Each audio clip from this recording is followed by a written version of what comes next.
সুনামগঞ্জের জামালগঞ্জ উপজেলার ভাটিলালপুর গ্রামবাসীর উপর কতিপয় পুলিশ সদস্য কর্তৃক উদ্দেশ্যমূলক হয়রানির প্রতিবাদে মানববন্ধন ও বিক্ষোভ মিছিল করেছে ভুক্তভোগীরা।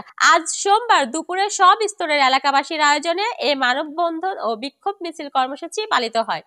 এতে বক্তব্য রাখেন গ্রামের প্রবীণ মুরব্বী আব্বাস আলী, জুইলান হাজারি, আবুল হাশেম, রহিমা খাতুন সহ আরো অনেকে। এ সময় বক্তারা বলেন, সাজাপ্রাপ্ত এক আসামিকে গ্রেফতার করতে জামালগঞ্জ থানার কিছু পুলিশ সদস্য ভাটিলালপুর গ্রামে আসে, তবে তার অনেক আগেই গ্রেফতারের ভয়ে আসামি অন্যত্র পালিয়ে যায়। পরবর্তীতে আসামিকে ধরতে না পেরে পুলিশ সদস্যরা গ্রামের নিরীহ মানুষকে হয়রানি করতে শুরু করে।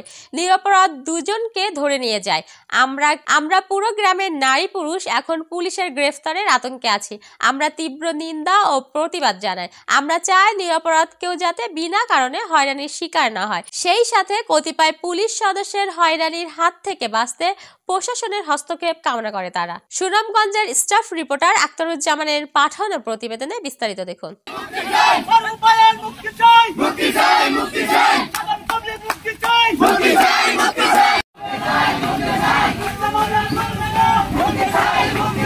কেন ওয়ারেন্টের আসামি করতে আসছে?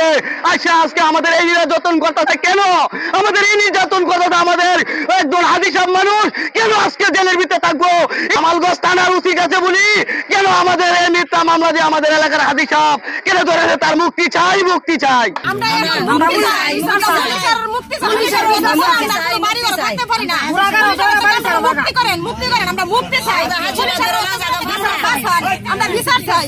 এখন পুলিশের যন্ত্রণা আমাদের ভাটিলালপুর গ্রামবাসী কেউ ঘরে থাকতে পারতেছে না। মানে মহিলা থেকে ধরে যা আছে সবাই মনে করেন রাত্রে আমরা আতঙ্কের ভিতরে মনে করেন আমরা আছি।